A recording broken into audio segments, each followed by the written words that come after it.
তো ভগবান সেখানে বলছেন যৎ করোষি যদন্নাসি যজ্জুহোষি দদাসি যৎ তপস্যসি গন্তেয় তৎপুরুষ মদার্পণাম। তুমি যা কিছু খাও, যা কিছু কর্ম করো, যা কিছু যজ্ঞ করো, হোম করো, এবং তুমি যা কিছু করো আমাকে স্মরণ করে অর্পণ করে করো। আমরা করি তো। ভগবানের সমর্পণ করার অর্থ হলো নিজের কর্তৃত্ব না থাকা, আমি করছি, এবং কর্মফলের আশা না রেখে কর্ম করা। আচ্ছা, ওই যে বীজ থেকে বৃক্ষ, বৃক্ষ থেকে বীজ, বীজ থেকে বৃক্ষ ঘোরাবে একটা উপায় করলে। ওই যে ধানটা, ওই ধানটা যেখানে পড়বে জল পেলে ওখান থেকে অঙ্কুর হবে, কিন্তু ধানের খোসা ছাড়া, ধানের খোসা ছাড়ালে কি হয়? চাল থেকে কখনো অঙ্কুর উদ্গম হয়? চাল কখনো অঙ্কুর উদ্গম হবে? খোসা ছাড়াও। অর্থাৎ তুমি করছো এই অভিমানটা ছাড়িয়ে ফেলো, এবং এই যে কর্ম করছি এর দ্বারা যে ফল, এই আশাটা ছাড়িয়ে ফেলো, তাহলে খোসা উঠে গেল, ধান আর গজাবে। আচ্ছা, মটর দানা, ছোলাটা জলে রাখলে 2-3 দিন বাদে কি হয়? বড় হয়ে সাদা অঙ্কুর উদ্গম হয়, প্রত্যেকে দুটো দল বের হয়ে ছোলা গাছ হয়ে গেল। কিন্তু ছোলাটা যদি বালিতে ভাজা ছোলার অঙ্কুর হবে জলে রাখলে। তার মানে শাস্ত্র বলছে যে কর্মই তুমি করছো সেই কর্মটা যদি ভগবানের প্রীতির জন্য করতে পারো, আমি করছি এবং এই কর্মের ফল আমার, এই অভিমান ত্যাগ করে যদি করতে পারো, তাহলে খোসা উল্টে গেল, ধানের খোসা তখন আর গজাবে না। এই জন্য হলো প্রতিটি কর্ম ভগবানকে প্রসন্নতার জন্য করো। এটাই জীবনে কর্ম আমরা কেউ ছাড়তে পারবো? দেখুন, শাস্ত্র বলেছেন সকাল থেকে আপনি ঘুমানো পর্যন্ত যত কর্ম আছে সব কর্মই আপনি ভগবানের সমর্পণ করে করবেন। গৌর ভক্তদের কিভাবে দিন শুরু হয় দেখুন, বিছানার থেকে চোখ খুললো, শুরু হয়ে গেল গৌর গৌর গৌর গৌর গৌর গৌর হে কৃষ্ণ কৃষ্ণ কৃষ্ণ কৃষ্ণ কৃষ্ণ কৃষ্ণ হে, শুরু হয়ে গেল। এবার বিছানা থেকে মাটিতে পা দেবেন, তো ভূদেবী, গোবিন্দের দুজন স্ত্রী নারায়ণের, এক শ্রীদেবী এক ভূদেবী, হে মা তোমার পক্ষে পা রাখছি, ভূদেবী কি। এরপরে স্নান করতে গেলেন, জলে হাত দিয়ে কি বললেন? গঙ্গে চ যমুনাশ্রয় বল, গঙ্গা যমুনা সরস্বতীর নাম করে। কেউ স্নান করতে গিয়ে একটা স্নানের মন্ত্র আছে, গয়া গঙ্গা হরি বল হরি, গয়া গঙ্গার নাম নিলেন। আচ্ছা, স্নান করে ঘাটে উঠলেন, কি সূর্যের দিকে তাকালেন, সূর্যকে প্রণাম করলেন, জবা কুসুম সংকাশ্য। এসে ভগবানের চরণে তুলসী দিতে গেলেন, সে গোবিন্দায় নমঃ শ্রী রাধিকায় নমঃ বললেন। অন্ন পেতে গিয়ে কেউ ব্রহ্মার্পণাং ব্রহ্ম হবি ব্রহ্মণ্য ব্রহ্মণ্য ভূতম ব্রহ্মৈব স্তেন গন্তব্যম ব্রহ্মকর্ম সমাধিম। বিবাহে গেলে ব্রহ্মার নাম, বিপদে পড়লে মধুসূদনের নাম, ঔষধ খাওয়ার সময় বিষ্ণু নাম। প্রতিটা কাজে, প্রতিটা কর্মে ভগবানের নাম বা ভগবানকে স্মরণ করে প্রতিটি হিন্দুর চলা উচিত। তাহলে এই কর্মটা পাপ পুণ্য আপনার জন্ম মৃত্যু পুনঃ পুনঃ কারণ না হয়ে ভগবানকে অর্পণ করলে সেই কর্মের দ্বারা আপনার ভক্তি লাভ হয়ে জন্ম মৃত্যু থেকে আপনি মুক্ত হতে পারবেন। আচ্ছা, রামচন্দ্র রাবণকে বধ করার পরে তাকে অশ্বমেধ যজ্ঞ করতে হয়েছিল পাপ স্খলনের জন্য। অস্থির নামে শুনুন, রাবণ কার পুত্র? বিশ্বশ্রবা মুনির পুত্র।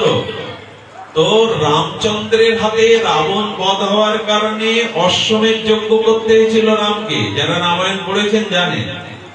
আচ্ছা, হনুমান যে এতজনকে মারলো, ওনার যজ্ঞ করতে হয়েছে তো পাপ স্খলনের জন্য? শান্ত থাকুন। কি অদ্ভুত কথা দেখুন, স্বয়ং রাম রাবণ বধ করে অশ্বমেধ যজ্ঞ করতে হলো, মুনিপুত্র রাবণ। হনুমান যে গড়ে মারলো, হাজার হাজার মারলো, ওনার কোন অশ্বমেধ যজ্ঞ করতে হলো না কেন? হনুমান বলছেন, প্রভু আমি তো আপনাকে স্মরণ করেই সব মেরেছি, ওতে আমার দোষ কোথায়? আমি তো আপনাকে সমর্পণ করেই সব মেরেছি। হনুমানের পাপ স্পর্শ করেনি, ভগবানকে সমর্পণ করেই কাজ করেছে। সব রাম করেছে। আমি হনুমান কোনদিন বলিনি আমার দ্বারা কিছু। হনুমান তুমি সাগর পাড়ি দিলে কি করে রাম নাম? তো এই জন্য চিন্তা করুন তো, স্বয়ং রামকে পাপে স্খলনের জন্য অশ্বমেধ যজ্ঞ করতে হয়, অথচ হনুমানকে পাপে স্পর্শ করতে পারেনি, রামকে সমর্পণ করে করায়। দয়া করে প্রত্যেকটি কাজ করার আগে কর্মটা ভগবানের সমর্পণ করতে। দেখবেন ব্রাহ্মণ ঠাকুররা যখন পূজা করতে আসে, এসে ওই মন্ত্র বলে, মাধব মাধব বাছি মাধব মাধব হৃদি সরন্তি সাধব সর্বকার্যেষু মাধব। সব কাজ ভগবানে অর্পণ করে করলে ওই কাজ দ্বারা ধানের খোসা উঠে গেল, ছোলা ভাজা হয়ে গেল, আর অঙ্কুর হবে না। এখন এই কথা বলার কি, আমরা একটু কিছু করতে পারলে অভিমান এসে দাঁড়ায় আমি করেছি। আর মানুষের দুর্বলতা কোথায় জানেন? যে কাজে সফল হয় ওই কাজে কর্তা খুঁজে পাওয়া যায়, আমার দ্বারা আমার পরামর্শ হয়ে যায়। যে কাজে বিফল হয়, লোকসান হয়, কারণ খুঁজে পাওয়া যায় না। জগতের মানুষের স্বভাব দেখুন, যে কাজে জয়ী হয় ওখানে জয়ের অধিকারটা, মালাটা সবাই নিতে চায়। আমি ছিলাম বলে তো হয়েছে, আমার পরামর্শই হয়েছে। কিন্তু যে কাজে বিফল হয় সে কাজ কেউ নিতে চায় না, পরাজয়ের গ্লানির ভার কেউ নিতে চায় না। একটা গেল কর্ম। আমি কি বলেছি? তিনটে, কর্ম আর বাক্য আর মন। এই তিনটি জিনিস দিয়ে যদি কেউ ভগবানকে স্মরণ করতে পারেন তো পার পেয়ে গেলেন।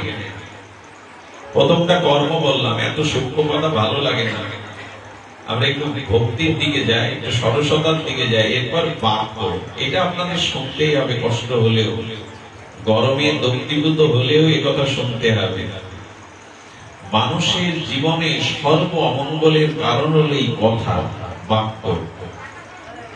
এই জন্য ঠাকুর মশাই খুব সতর্ক করেছেন, আন কথা না বলিব, আন কথা না শুনিব, সকলই করিব পরমার্থ। শুনছো তোমার? ঘুমাসছে না তো?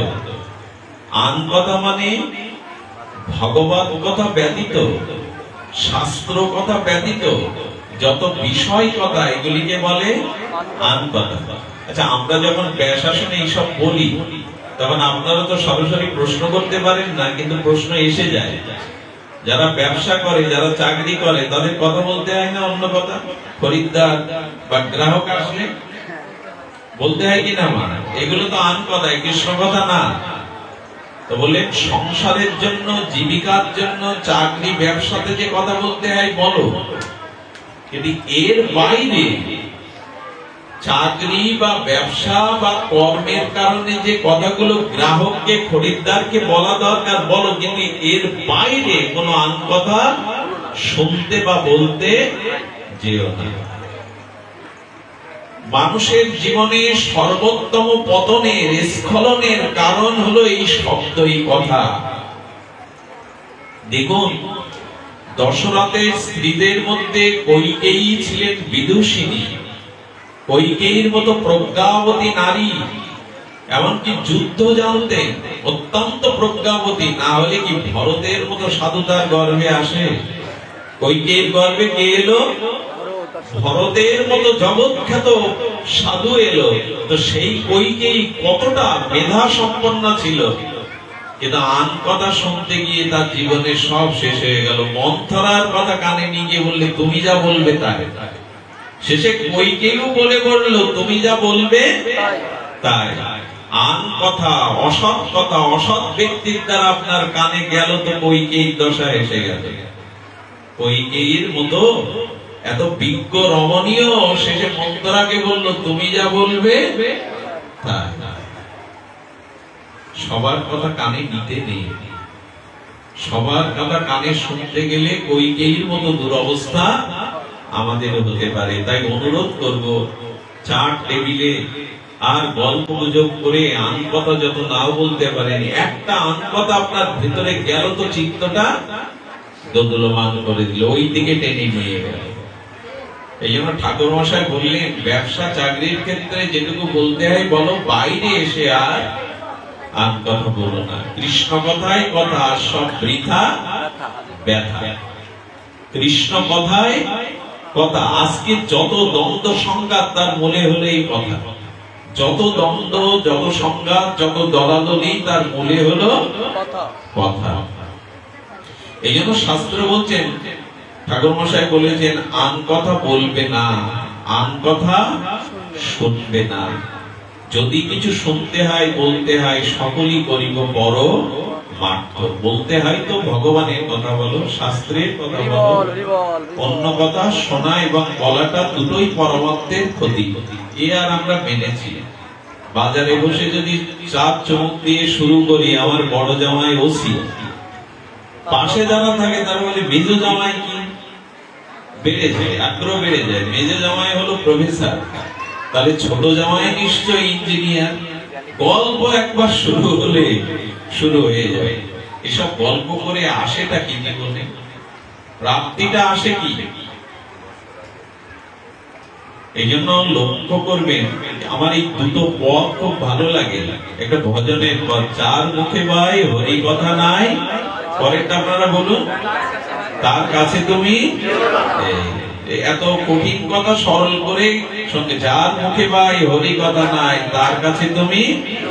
যার মুখ হেরি ভুলে যাবে হরি, তার মুখবাণে বেশ। আর মানা হয়েছে, মুখস্থ সব, কিন্তু মানিনি। জীবনের সব থেকে বড় ক্ষতিকারক হলো এই অসৎ কথা, অসৎ বার্তা। এর ভেতরে ঢুকলে আপনাকে টেনে নিয়ে যাবে, ওপরে টেনে হেসলে নিয়ে যাবে। এর কইকেই তার দৃষ্টান্ত।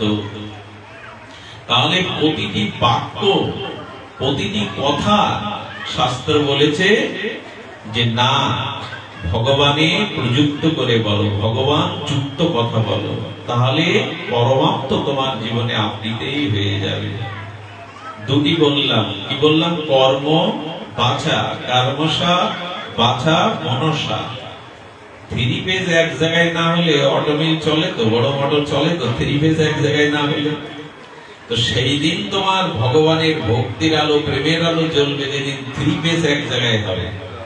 3 পেজ এক জায়গায় না হলে একটা পেজ পড়ে গেলে চলবে না, কারেন্ট চলবে না, মোটর ঘুরবে না। এটা যারা মোটর টোটর চালান তারা মনে হয় জানে, চলবে না। তো 3 পেজ মানে কি? মন, বাক্য আর কর্ম যেদিন ভগবানমুখী হবে, সেই দিন 3 পেজের দ্বারা আপনার প্রেমের আলো জ্বলবে। এবার সব থেকে যে কথাটি প্রয়োজন সেটা হলো মন। কি কি বললাম? কর্ম, বাক্য আর মন। এই ভজন সাধন মুখে না, চোখে না, ভজন সাধন কোথায়? মনে। ভজন কিন্তু মনের জিনিস, বাইরে লাফালাফি দাবাদাবির জিনিস। মানে লাফালাফি দাবা মানে আমি আমার কীর্তনের কথা বলছি না। আমি অনেক কিছু দেখালাম, অনেক কিছু দেখালাম এরকম না। লাফালাফি দাবাবি মানে কীর্তন নৃত্যের কথা কিন্তু বলছি না, ওটা ভক্তি। শাস্ত্রে বলছে ভজন সাধন হলো মনে। বাড়ির ভেতরে একাকি ঠাকুর ঘরে বসে মালা জমি কিনা জানি না, কিন্তু যখন অনুষ্ঠানে যায় তখন সামনে মালা নিয়ে খটখট করি। ভজন সাধন বাইরে দেখাবার জিনিস না। তবে মালা বাইরে নেবেন না কেন? যখন ভেতরে জপ করবেন তখন বিশ্ব ব্রহ্মাণ্ডে মালা নিয়ে ঘুরতে পারেন। কিন্তু আমার মতো ঘরের এক কোণে বসে জপ করতে ভালো লাগে না, বাইরে আসলেই সামনে মালা। গুরুদেবের সামনে, বৈষ্ণবের সামনে খটখট করবেন না। গুরুদেবের কাছে গিয়ে মালাটা খুলে বসবেন, দেখাবেন না যে আমি কত নাম করি। এসব দেখাবার জিনিস না। ভজন সাধনটা মনে। বাইরে মালা থাকবে, যদি ভেতরে মালা নেওয়া অভ্যাস থাকে তাহলে ধরা পড়ে যাবেন। আপনার হাত অঙ্গ ভঙ্গিমায় বলে দেবে আপনি ঠিক ঠিক জপ করেন না, এটা দেখাচ্ছে। এই জন্য মাঝে মাঝে একটা প্রশ্ন আসে, হরি কথা শুনতে গিয়ে, হরি নাম শুনতে গিয়ে কি মালা জপ করা যায়? মাঝে মাঝে আমাদের কাছে লিখিত প্রশ্ন আসে, ভাগবত পাঠ শুনতে গিয়ে কি মালা জপ করা যায়? প্রশ্ন আসে। প্রশ্নের উত্তর দুই রকম। বৃন্দাবনের ব্রজবাসী 84 ক্রোশে যেসব মা বোনেরা আছে, ধ্যান দিন, ওরা মাথার উপরে একটা, দুটি, তিনটে, চারটে কলস নেয়, মানে জল ভরা, কি বলে ও ঘাগরি, গাগরি বা ঘাগরি যাই বলে, ওরা আমি দেখেছি নিজে চোখে একটার পর একটা জল ভরা কলস নিয়ে ওরা মাথায় হাত দিয়ে হেলে দুলে আসে। যে আমাদের দেশের মেয়েদের এরকম করলে চলতে পারবে? পারবে মা? 2-3টে কলস মাথায় দেবে, হাত দিতে পারবে না, আবার হেলে দুলে চলবে নুপুর পায়ে। এটা ব্রজবাসী মায়েরা জন্মের থেকেই, শিশুকাল থেকে এই অভ্যাসটা ওদের করা। তো যারা বহুদিন ধরে হরিনাম করছে, বহুদিন ধরে হরিনাম করছে, হরিনাম করতে করতে যাদের ঘুমিয়ে পড়লে অজাপা নাম নিঃশ্বাস প্রশ্বাসে হয়, এরা সব জায়গায় বসে নাম জপ করতে পারে। কিন্তু যারা প্রাথমিক ভক্ত, কেবল সত্য হরিনাম অভ্যাস করেছে, তারা পাঠে এসে যদি মালা জপ করে কোন দিক ঠিক হবে না, না এদিক না এদিক না ওদিক। এই জন্য প্রাথমিক যারা নাম জপ করছেন, তারা হরিকথা শুনতে এসে নামের মালা নিতে গেলে ওদিকে ভুল হবে, না হলে এদিকে ভুল হবে। কিন্তু যাদের বহুদিন ধরে নাম নেওয়া অভ্যাস, তারা ঘুমের মধ্যেও নিঃশ্বাসে প্রশ্বাসে নাম নিতে পারবে, তারা এখানে বসে মালা নিতে পারবে। প্রশ্নগুলো আসে এই জন্য সমাধান হলো। ভজন সাধনটা হলো মনে। আমি একটা দৃষ্টান্ত দিয়েই আপনাদের এই 3টি তত্ত্বের মীমাংসা করব। এই 3টি তত্ত্ব প্রকাশ করেছিলেন মা যশোদা। একটু ভাগবতে চলে যায়, যশোদার চরিত্রে গিয়ে দেখি এই 3টে ফেস কিভাবে মিলিয়েছেন যশোদা। ভোর বেলা গোপালকে আঁচলের তলের থেকে নামিয়েছে, একেবারে পুরো অন্ধকার ঘরে বাস করতে নেই, রাত্রে ঘুমাতে নেই, কোন মৃদুবন্ধ আলো রাখলেও রাখতে হবে। আগেকার দিনে মানুষ প্রদীপ জ্বালিয়ে রাখতো। ঘোর অন্ধকারে থাকলে পাপ বুদ্ধি বেশি আসে, মাথার ভিতরে অসৎ বুদ্ধিটা বেশি আসে। এই জন্য একটা মৃদু আলো ঘরে জ্বালা রাখতে হয়, শাস্ত্র এই কথাই বলেছে। রাতে মানুষের ভোগ বাড়ে, ভোগবৃত্তি, মানসিক ভোগের চিন্তাটা রাতে বেশি বাড়ে। এই জন্য রাতে সাধকরা বেশি ভজন করে, ওদিকে রাত 2টোয় ওঠে, এদিকে ভজন করে রাতে, কারণ রাতে ভোগ বৃত্তিটা মানুষের বাড়ে। এই জন্য রাতের সময়টা কে কিভাবে কাটাচ্ছে, এতে টিভি দেখে না তাস খেলে না গল্প দিয়ে, এতে বোঝা যায় তার চরিত্র বা স্বভাব কেমন। রাতের মানুষকে দেখবে, কোন মানুষের স্বভাব চিনতে গেলে সে রাতে কি করে এটা দেখলে বোঝা পারবেন এই মানুষটার উদ্দেশ্য লক্ষ্য কোন দিকে। যারা প্রতিদিন হরি কথা শুনতে আসে, হরি নামে যান, এদের থেকে ভাগ্য আর জগতে কার আছে? এদের সময়টাই প্রকৃত কাজে লাগে। তো রাতেই ভোগ বৃত্তিটা বাড়ে, এই জন্য অন্ধকার ঘরে থাকতেন। এই মা যশোদা গোপালকে আঁচলে ঘুমাতেন, আর ঘুমিয়ে কি করতেন, মৃদুমন্দ প্রদীপটা ঘরের কোণে জ্বালিয়ে রাখতেন। ভোরে যখন মা উঠবেন, তখন প্রদীপের দীপশিখাটা ক্ষীণ হয়ে গেছে, মা একটু অঙ্গুলি দিয়ে শিখাটা বাড়িয়ে দিয়েছে, কোনো ভোর হয়নি। আর যশোদা 2টো 500 পাতা, মানে পাশের বালিশ গোপালের 2 পাশে দিয়ে বাছা ঘুমা, যেন পড়ে না যায়। শ্রীধর স্বামী টিকাতে বলছেন, মা অনন্ত বিশ্ব ব্রহ্মাণ্ডকে যিনি ধারণ করে আছেন, তাকে পাশের বালিশ দিচ্ছ পড়ে যাবে বলে? ধন্য তোমার কৃষ্ণ প্রেম। আপনি যদি মনে করেন ভগবান শুতে গিয়ে মাথার বালিশ লাগে না, 500 বালিশ লাগে না, আপনার ভক্তি হবে না। কারণ ওইখানে আপনি ভগবত বুদ্ধি করে বললেন, সেবা বুদ্ধি করেন। যশোদা পাশের বালিশ দিয়েছে, দিয়ে কি করেছে জানেন? স্নান করেছে, স্নান করে তিলক নিয়ে আর দধিমন্তনে বসে গেছে। আচ্ছা, ভোরবেলা স্নান করলো কেন মা? যদি বলি নিজের পেটের ছেলেকে তুমি কিছু খাওয়াবে, নিজের সন্তানকে, তাতে মার স্নান করার কি দরকার? অনেকেই বলে কি জানেন, ভোরবেলা উঠে স্নান করে মন্দিরে যেতে হবে কেন? মন ঠিক থাকলে হলো। আমার মন ঠিক থাকলে আমাকে স্নান করে যেতে হবে কেন মন্দিরে? কাপড় বদলে যেতে হবে কেন? কি স্নান করতে হবে কেন? না, যশোদা কি চিন্তা করছে দেখুন, যদি বাসি কাপড়ে বাসি অঙ্গে গোপালের সেবা দেই, তাহলে ওর অসুখ হতে পারে। মা যেমন বাৎসল্য প্রেমে সন্তানের মঙ্গল চিন্তা করছে, আর ভক্ত চিন্তা করে আমি যদি স্নান করে শুচি শুভ্র হয়ে যাই তবে তুমি আনন্দ পাবে। তোমার আনন্দ দানের জন্য স্নান করা। এই জন্য সকালের স্নান আপনার জন্য ভক্তি হয়ে যেতে পারে। আচ্ছা, যাদের গায়ে গরম লাগছে, ভালো লাগছে না, স্নান করে আবার একটু ঘুমাবে, নিজের দেহ সুখের জন্য যারা ভোরে স্নান করে, আর যারা গোবিন্দ মন্দিরে গিয়ে মঙ্গল আরতি দেবে স্নান করে, দুই স্নান কি সমান হলো? একটাতে ভক্তি হলো, একটাতে নিজ দেহের সুখ হলো। কি মার্মিক একই স্নান, একই জলে, একটাতে ভক্তি হয়, একটাতে দেহ সুখ হয়। ভগবানের মন্দিরে যাব আরতি দেখাবার জন্য, মঙ্গল আরতি, এই জন্য স্নান করছেন, এটা ভক্তি। আচ্ছা, আমি বাজার করতে গেছি একটা প্যাকেট নিয়ে বাজারে, আমার সংসারের বাজার করতে, এটা কি ভক্তির কিছু হলো? কি যদি 5 জন সাধু সেবার জন্য বাজার করতে যায়, তাহলে বাজারটাই ভক্তি।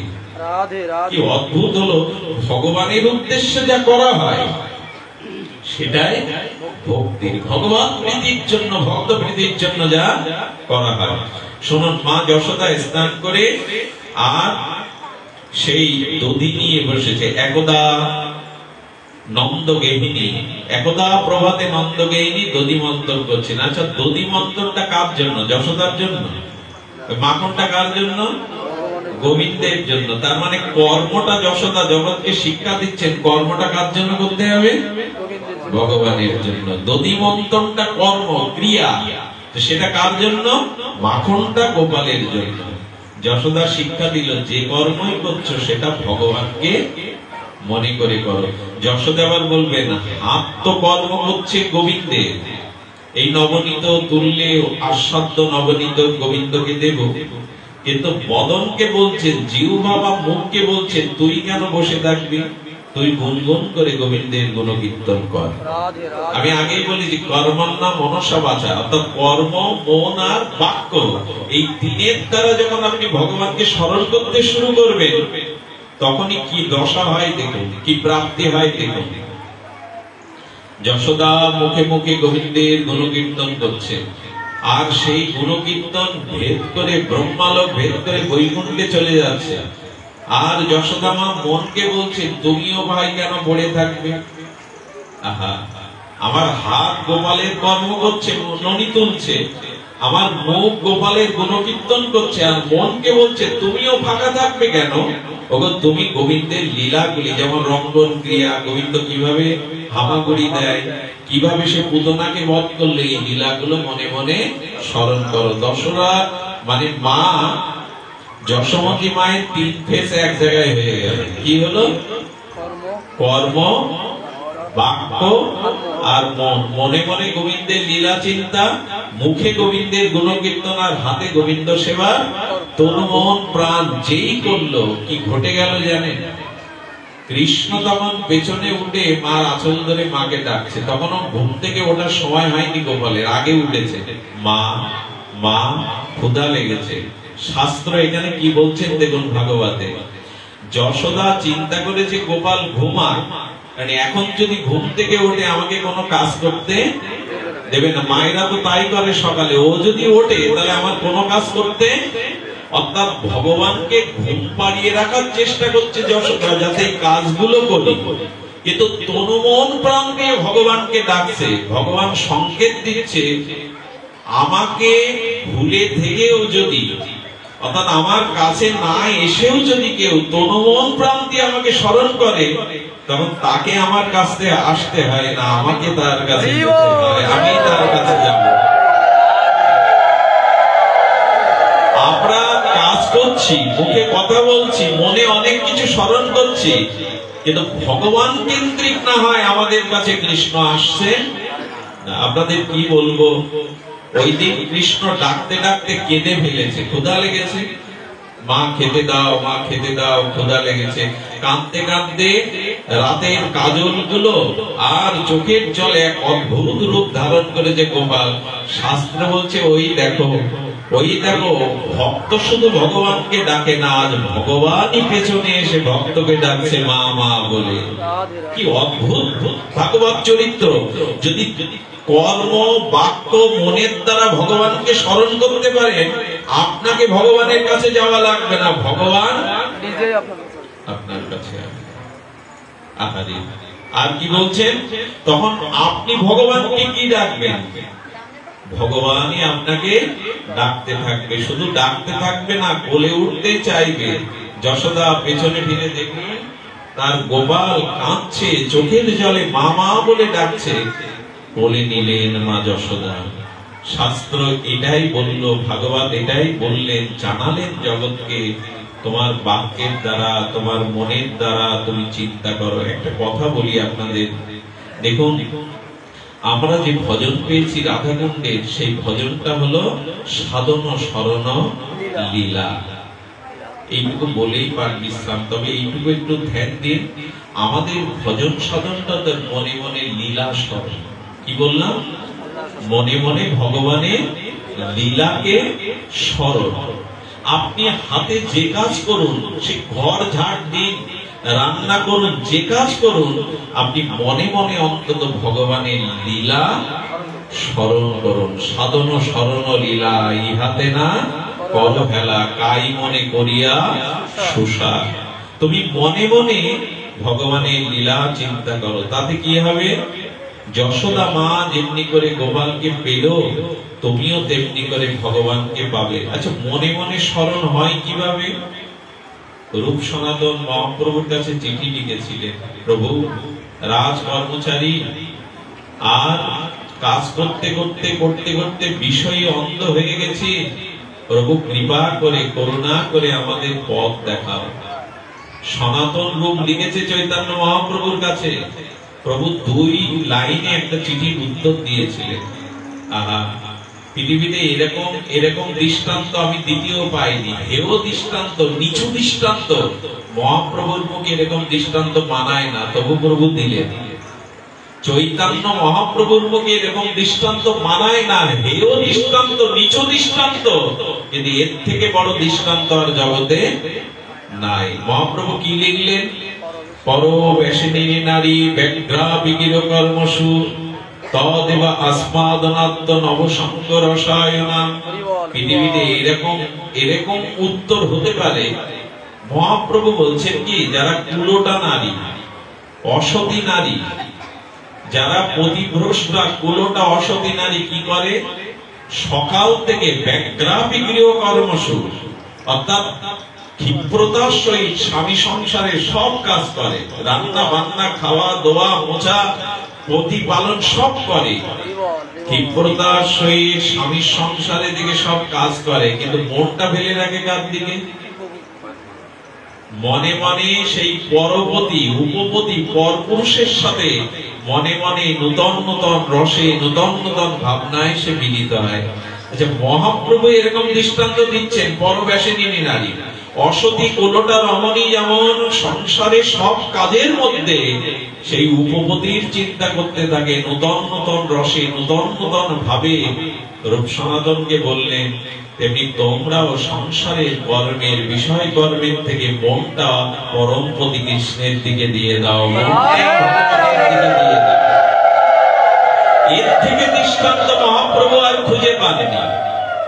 পরবেশিনী নারীর দৃষ্টান্ত দিয়েছেন, স্বামীর সংসারে থাকবে, খাবে, দাবে, কর্ম করবে, কিন্তু মন ফেলে রাখবে পরপুরুষের দিকে। তুমিও তাই করো, তুমিও সংসারের কাজের মধ্যে মনটা গোবিন্দের দিকে ফেলে রাখো।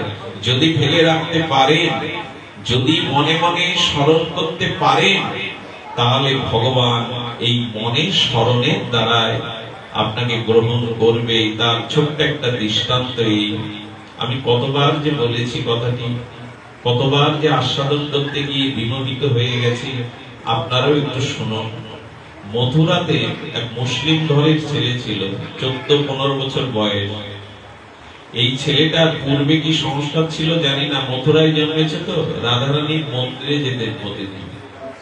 এখন ওর তো ভেতরে প্রবেশের অধিকার নেই, ও দূর থেকে রাধারানীকে দেখতেন এবং রাধারানীর চরণে ও যখনই দর্শন করতেন রাধারানীর চরণ বদনকে ও চোখ দিয়ে বিন্দু বিন্দু অশ্রু গড়িয়ে পড়তো। পূর্বে কোন সংস্কার আছে কিনা আমার জানা নাই, সংস্কার না থাকলে তো হয় না।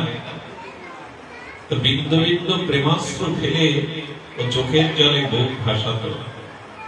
একদিন হঠাৎ করে ওর পাড়ার লোক, মন্দিরে তো সবাই যায় না, ওর পাড়ার লোক ওর বাবা মার কানে কথাটা দিল, এই ধর্মে জন্মগ্রহণ করে ও মথুরা রাধারানীর মন্দিরে যায়। শ্যামসুন্দর মন্দিরে গিয়ে আরো কাঁদে, বাবা মা বেঁধে পেটালো, রক্তাক্ত করলো শরীর। কেন যাস, কেন মন্দিরে যাস তুই? এক ধর্মের লোক হয়ে আর এক ধর্মের মূর্তিকে কেন দেখতে যাস? নীরবে পিতার লাঠি, কিল, চড়, আঘাত বাবা মার কাছ থেকে পেল, পেয়ে শুধু শেষে এই বলে, আমার ভালো লাগে, আমার মন ওখানে চলে যায়, আমি পারি না থাকতে। এই করে যতবার মারে ততবার ও গোপনে গোপনে চলে যায়। মার খেতে খেতে খেতে খেতে ছেলেটার গা ক্ষত বিক্ষত হয়ে গেছে। একদিন সন্ধ্যার আরতির সময় ললিতা সখীর মূর্তি আছে রাধারানীর পাশে, অষ্ট সখী পরিবেষ্টিতা ঠাকুরানী। ললিতাকে ডেকে ডেকে বলছে, ললিতা তুমি পারো না, তুমি পারো না আমাকে এই রাজ্য থেকে ওই রাজ্যে নিয়ে যেতে, যেখানে কেউ মারবে না, কেউ বাধা দেবে না তোমার কাছে আসতে। কয়েকদিন ধরে ললিতার চরণে চোখের জলে ওই প্রার্থনা জানায়। একদিন কি ঘটলো জানে? সত্য ঘটনা মথুরা। একদিন ললিতা সখীর কাছে যখন চোখের জলে আত্ম নিবেদন করছে, ললিতা আমাকে এমন একটা রাজ্যে নাও যেখানে কেউ আর আমাকে বাধা দেবে না ঠাকুরানীকে দেখতে। একদিন আরতি দেখতে দেখতে দেখতে দেখতে হঠাৎ ছেলেটার হাত ধরে ললিতা সখী ওখান থেকে টান দিয়ে নিয়ে গেল, অলক্ষ্যে টান দিয়ে নিয়ে গেল। ছেলেটাকে পেপার পত্রিকায় ঘোষণা করা হয়েছিল নিখোঁজের। 2 বছর ছেলেটাকে পাওয়া যায়নি, জানে 2 বছর। 2 বছর পর এক মহাত্মা, বৃন্দাবনের এক শুদ্ধ মহাত্মা পেশায়ের জঙ্গলে যায়, পেশায়ের ঝাড়ি জঙ্গলে। জঙ্গলে গিয়ে দেখে এক উজ্জ্বল কান্তি নিয়ে এক সখী ভাবনায়, চারিদিকে আলোয় ভরে গেছে জঙ্গলের মধ্যে। সখী ভাবনায় চোখ বন্ধ করে ধ্যানস্থ হয়ে সে কি দেখছে, কি দেখছে জানে? যেটা আমাদের চোখে দেখা যায় না। নিকুঞ্জ প্রেম মন্দিরে রাধা, মদন মোহন, শ্যামসুন্দর, রাধিকা সহ কুঞ্জ মন্দিরে বসে আছে, আর সখী রূপ ভাবনায় ওইখানে দাঁড়িয়ে দাঁড়িয়ে যুগল দর্শন করে প্রেমানন্দে চোখের জলে ভাবছে, এই জগতে আর নাই, এই জগতে নাই, তার দিব্য কান্তি নিয়ে জগতে যে নাই।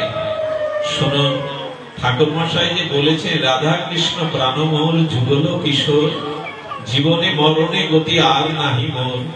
যদি সেই কালিন্দীর কোলে কদম্বের বনে স্বর্ণ বেদির পরে দুজনে বসাতে পারেন, যদি মালা সেবা দিতে পারেন, বিজন সেবা মনে মনে মানুষে দিতে পারেন, তাহলে কি হবে জানেন?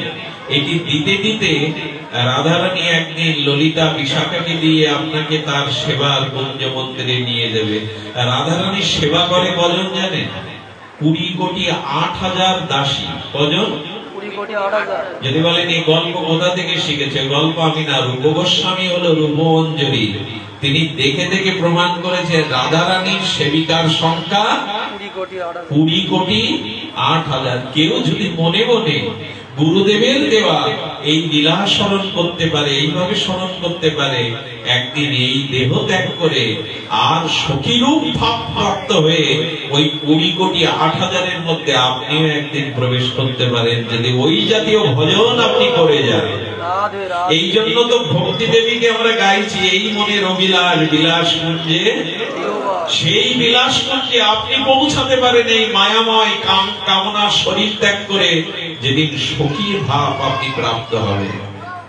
এই মনের অভিলাষ বিলাস কুঞ্জে দিও নয়নে হেরিব সদা, যুগল রূপ কোথায়, সেটা গাইলাম তো, পাওয়ার চেষ্টা করলাম। পাওয়ার চেষ্টা মানে গুরুদেবের দেওয়া ওই মঞ্জরি ভাবের দ্বারা শুয়োপোকা যেমন প্রজাপতি হয়, আপনিও গুরুদেবের দেওয়া সখীরূপ চিন্তা করতে করতে, সখী কেন জানেন? যতদিন পুরুষ আর নারী অভিমান আছে ততদিন দেহ ভোগ যাবে না, কাম যাবে না। এই জন্য সখী রূপে ভাবতে হবে, রাধা রানীর নিত্য সেবিকা সখী রূপে। এই ভাবতে ভাবতে ভাবতে ভাবতে যদি কোনোদিন করুণা হয়, ব্রজে জন্ম হবে, গোপী ঘরে জন্ম হবে, আর নিত্য লীলাতে আপনিও রাধা রানীর সেবায় প্রবেশ করতে পারবেন। এই জন্য তো এই কীর্তন, এই নিবেদন ধরো, সখীর অনুগান করো। সারা জীবন গিয়ে গেলাম, কিন্তু সেটা সাধনায় আনলাম না। এই নিবেদন ধরো, সখীর অনুগান করো। সখী শুধু বাইরে পোশাকে সাজলে হবে না, ঘোমটা দিলে হবে না। সখী মানে ওই রাধা রানীর কিঙ্করী হয়ে সখী ভাবনা ভাবতে হবে। আর এই ভাবনা ভেবেছিলেন সিদ্ধ বিজয় কৃষ্ণ গোস্বামীর বন্ধু বৃন্দাবনে ষষ্ঠী চরণ বাবাজি মহারাজ। উনি ওই সখী ভাব ভাবতে ভাবতে ভাবতে ভাবতে উনি সখী ভাব ভাবতে ভাবতে ভাবতে ভাবতে দেহ ছাড়লেন, মাথাটা নিচে রাখলেন, আর ওই দেহ ওই চিন্তা করতে করতে 11 একটা ছোট্ট বালিকার উত্তরে ওই দেহ থেকে চলে গেল। আপনারা দেখেছেন উইয়ের ঢিবির উপরে সাপ যখন খোলস ছাড়ে, তার মানে একটা খোলস ছাড়তে ছাড়তে যায়, আর একই সাথে আর একটা খোলস শরীরে তৈরি হয়। যদি সখীরূপ চিন্তা করতে করতে, কুঞ্জ মন্দিরের সেবা করতে করতে, চিন্তা করতে করতে মরে, তাহলে এই দেহটা ছাড়লেন, আর সখীরূপ দেহ টেনে নিয়ে যাবে আপনাকে নিকুঞ্জ মন্দিরে। বাবাজি দেহ রাখলেন, এক বালিকার রূপ ধরে নিত্য লীলায় গমন করে দিলেন। এটি এমন এক ভজন যেটা রাধা কুণ্ডের পরপ্রভায় রাগ ভজনে আমাদের দিয়ে গেছে। সেই সখীর অনুগা হইয়া প্রেম সেবা নিব চাইয়া, সেই সখী ভাবে আপনি একটু ভাববেন তো। মনে মনে আপনি ভাবছেন সেই কুঞ্জ মন্দিরে গুরুদেব বলে দিয়েছেন রাধা রানীকে সকালে স্নান করাবি, স্বর্ণ বেদির উপরে রেখে, আর সোনার কলসে অগর চন্দন, গোলাপ জল, গোলাপের সুগন্ধি পাপড়ি দিয়ে রাধা রানীকে স্নান করাবি। ও সকালে উঠে মনে মনে শুরু করেছে। কি শুরু করেছে? মনে মনে। জল কোথায়? মনে মনেই শুরু করেছে। রাধা রানীকে স্বর্ণ বেদির পরে বসিয়ে যখন স্নান করার পর বালা পরাতে যাবে রাধা রানীর হাতে, ওই যে রাধা রানীর হাতের যে অনির্বচনীয় যে জ্যোতি, ওই জ্যোতিতে ওর মন আটকে গেছে। সারাদিন ধরে কেঁদেছে। গুরুদেব সন্ধ্যায় এসে বলছে, কাঁদছিস কেন? বলে, আমার ভজন হলো না, আমার সাধন হলো না গুরুদেব, আমি অযোগ্য, আমাকে বের করে দিন। কেন রে, কি হয়েছে, কাঁদছিস কেন বল? বলে, যে ভজন দিয়েছিলেন আমি অযোগ্য পারিনি। আমি সকালে রাধা রানীর হাতে বালা পরাতে গিয়ে ওই যে হাতের যে জ্যোতি সৌন্দর্য আমার নয়ন মনে আটকে আছে, আমি আর অন্য লীলা চিন্তা সারাদিন করতে পারিনি, ওই হাতের জ্যোতিতেই আটকে আছি। গুরুদেব বুকে নিয়ে বললেন, ধন্য তুই, আজকে তোর লীলা স্মরণ সার্থক হয়েছে। তুই যে হাতের জ্যোতি দেখেছিস আর কোনো ভাবতে পারিসনি, আজ তোর এই স্মরণ সার্থক হলো। আজকে তোর এই স্মরণ সার্থক হলো। আপনাদের মনে আছে তো ঠাকুর নরোত্তম, তাকে গুরুদেব বলেছিলেন, তুই চম্পক মঞ্জরি, তুই চম্পক মঞ্জরি ওই রাধা কৃষ্ণকে নিকুঞ্জ মন্দিরে, আর যখন তারা প্রেমালাপ করবে তুই বাইরে সোনার পাত্রে দুগ্ধ বর্তন করবি। দুগ্ধটা জাল দিয়ে, দুগ্ধটা ঘন করে 2 গ্লাস দুগ্ধ রাধা মাধব কুঞ্জ মন্দির থেকে যখন বাইর হবে তখন তাদের সেবা দেবে। ভাবুন তো, ও মনে মনে কুঞ্জ নির্মাণ করেছে। ঠাকুর নরোত্তম মনে মনে রাধা মাধবকে কুঞ্জ মন্দিরে বসিয়েছে, ফুলময় সুন্দর আনন্দময় কুঞ্জ সাজিয়ে বসিয়েছে, আর মনে মনে দুগ্ধ জাল দিচ্ছে কড়াইতে। দুগ্ধ জাল দিতে দিতে ঠাকুর মশাই মনে করছে, একটু মন্দিরে কান পেতে শুনি না রাধা মাধব কি বলা বলি করছে।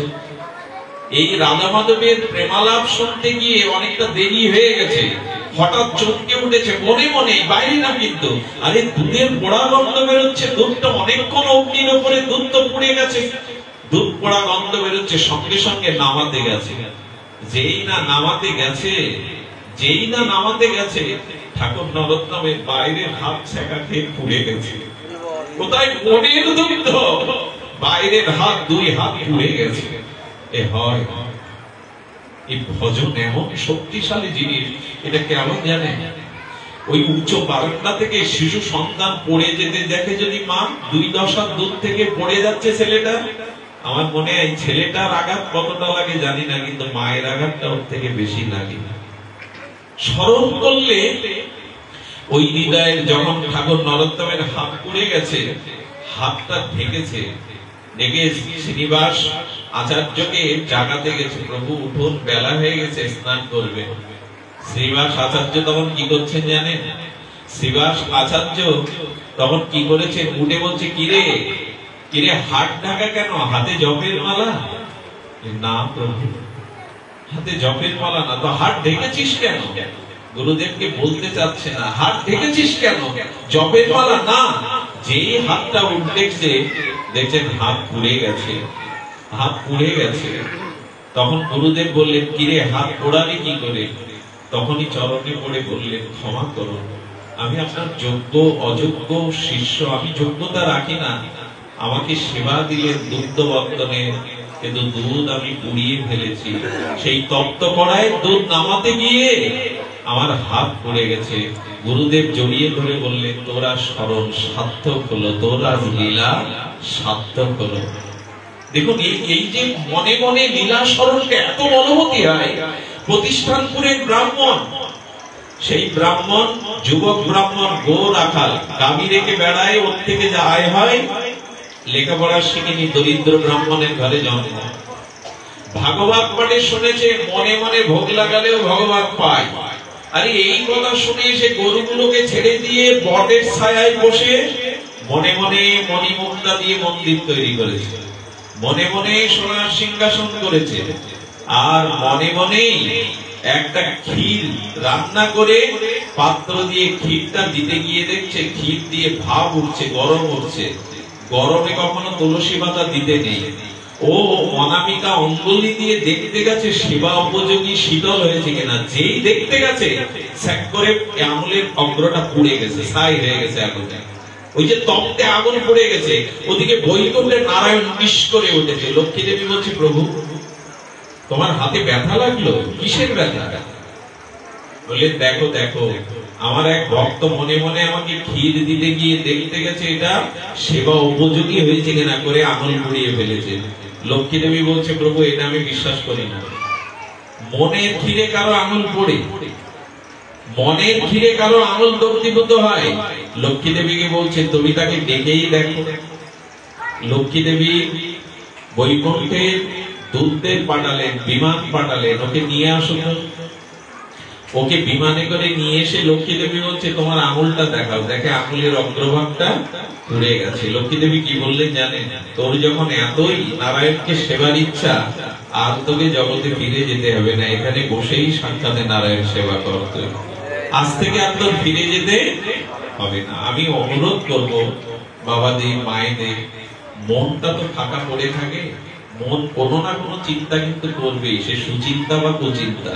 এখানে লীলা স্মরণ দিন, এইখানে মনে মনে যেখানেই থাকুন লীলাটা স্মরণ করুন। তাহলে দেখবে একদিন না একদিন কোনো না কোনো জন্মে এই সখীর অনুগাম হইয়া প্রেম সেবাতে আমরা অধিকারী হব। বৃন্দাবন থেকে এক গুরুদেব এসেছেন, আর সে এত কৃপণ, দীক্ষা নেওয়ার পরে আর গুরুদেবের কাছে যায় না। গুরুদেব বৃন্দাবনে চলে যাবে, ভক্তকে দিয়ে ডাকালেন, ওকে ডাকতাম। সদ্গুরুদেব পেয়েছে, ও যদি কোনো ভজন না করে তো বৃথা যাবে। যায় না কেন জানেন? কৃপণ। যায় না কেন? কৃপণ। প্রভু যদি সাধু সেবা দিতে বলে, মন্দিরের জন্য কিছু চায়, ভয়ে ভয়ে গিয়ে বসেছে। গুরুদেব অন্তর্যামী, ওকে দেখে বুঝতে পেরেছে, দেখে বলছে, শোন, আমি কাল চলে যাব ব্রজে, তোর একটা কল্যাণের পথ তো দিয়ে যেতে হবে, যাতে ভগবানকে লাভ করতে পারিস। তুই এক কাজ করবি, আমি তোকে একটা ভজন দেব। যেই বলে যে ভজন দেব, মুখ শুকিয়ে গেছে। তখন বলছে, না রে, তোকে যে ভজন দেব তাকে এক কানা করিও ব্যয় হবে না। যেই বলেছে লাফিয়ে উঠেছে। গুরুদেব বলুন, পয়সা যদি ব্যয় না হয় আপনি বলুন। তখন বলছে, তখন বলছে কাল সকালে উঠবি, ধুতি পরবি, উত্তমণ্ড তিলক নিবি, নিয়ে মনে মনে যা ভালো লাগে মনে মনে রান্না করে ভগবানকে ভোগ লাগাবি, এতেই হয়ে যাবে। বলে প্রথমে ভালো লাগবে না, ভালো লেগে গেলে 5-7 মিনিট সময় বাড়িয়ে দিস। তো করেছে কি, দেখুন কৃপণতা একটা ভয়ানক দোষ। কৃপণতা এমন একটা ভয়ানক দোষ, ও মনে মনে ক্ষীর রান্না করে গোবিন্দকে দিতে গিয়ে বাড়িতে মনে করছে 1 বাটি দেব, মনে মনে দিতে গিয়ে বলছে 1 বাটি দেব, অর্ধেকটা রেখে দিলে হতো না।